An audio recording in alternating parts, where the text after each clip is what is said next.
Good morning readers. I, Harish Budu, warmly welcome you to my channel. Learn as much as possible from my handwritten articles. This 19th February 2021 opinion paper.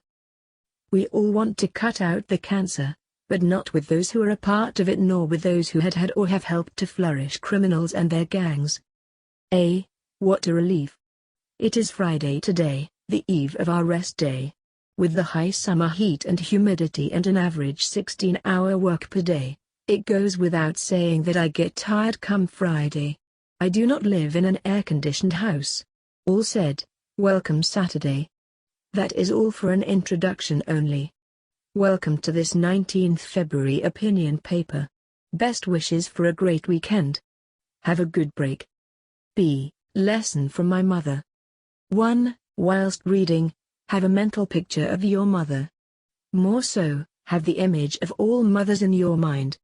Both will help you to better understand the epic and heroic struggle of my mother.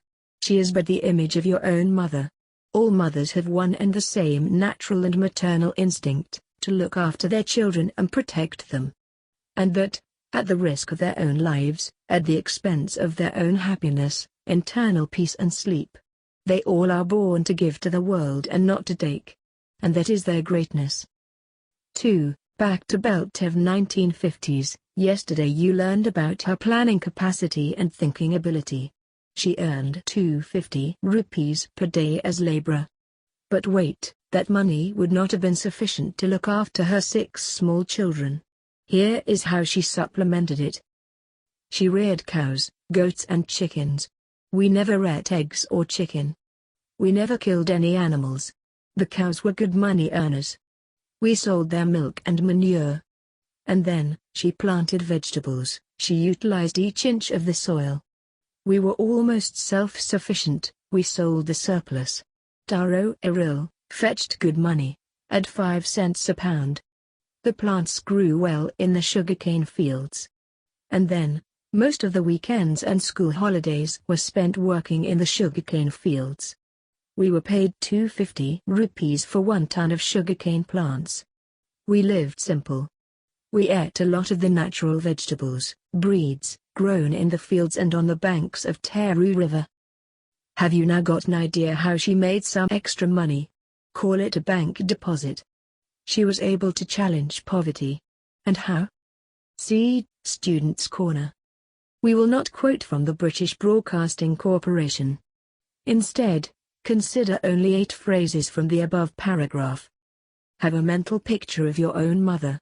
Epic and heroic struggle. Natural and maternal instinct. At the risk of their own lives. At the expense of their own happiness. Her planning capacity and thinking ability. Good money earners. Made some extra money. However, the British Broadcasting Corporation should be your university. Contrary to the 13th February, Port Louis organizers, my peaceful methods yielded positive results and I won. Many battles and that one after another. And the authorities were pushed with their backs against the wall and were badly cornered. At times, they were on the run.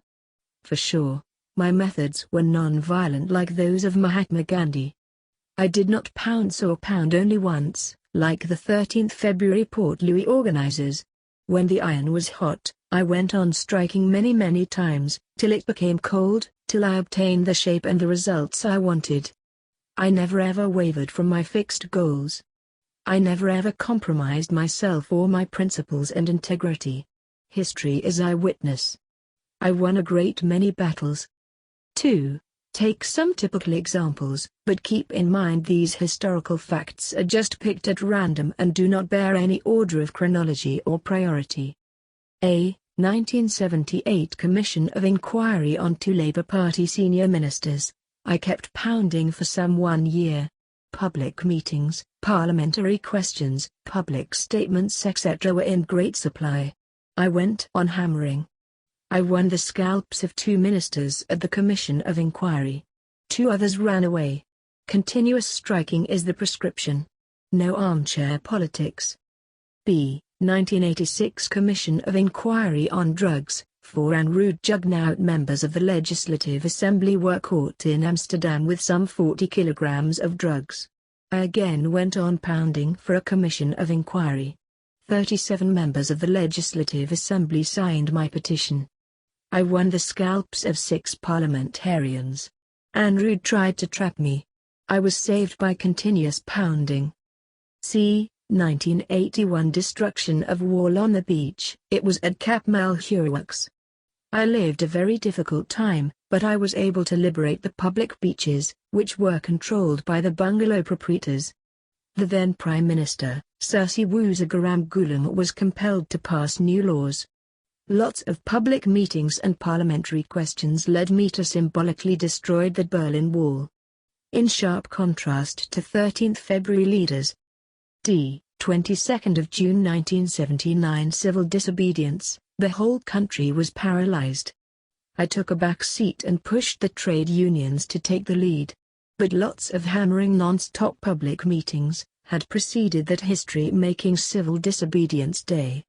No daydreaming. E. Prime Minister, Rude Juggernaut on the run, with his photos on 500 rupees notes and those of his wife on 20 rupees ones. It was cheap. It was very dangerous in a democracy. Again, my pounding methods forced him to withdraw both. The 2 biggest public meetings were at Solferino and La Louise. He had threatened to kill me direct balls. But I killed the photos of husband and wife on bank notes. 3. All told, we all want to cut out the cancer. But not with those who are a part of it. Not with those who have helped to flourish criminals and gangs. Let the wind from my past blow again. To be continued. Keep reading, keep learning. Like and subscribe for more thrilling articles. Thank you for watching.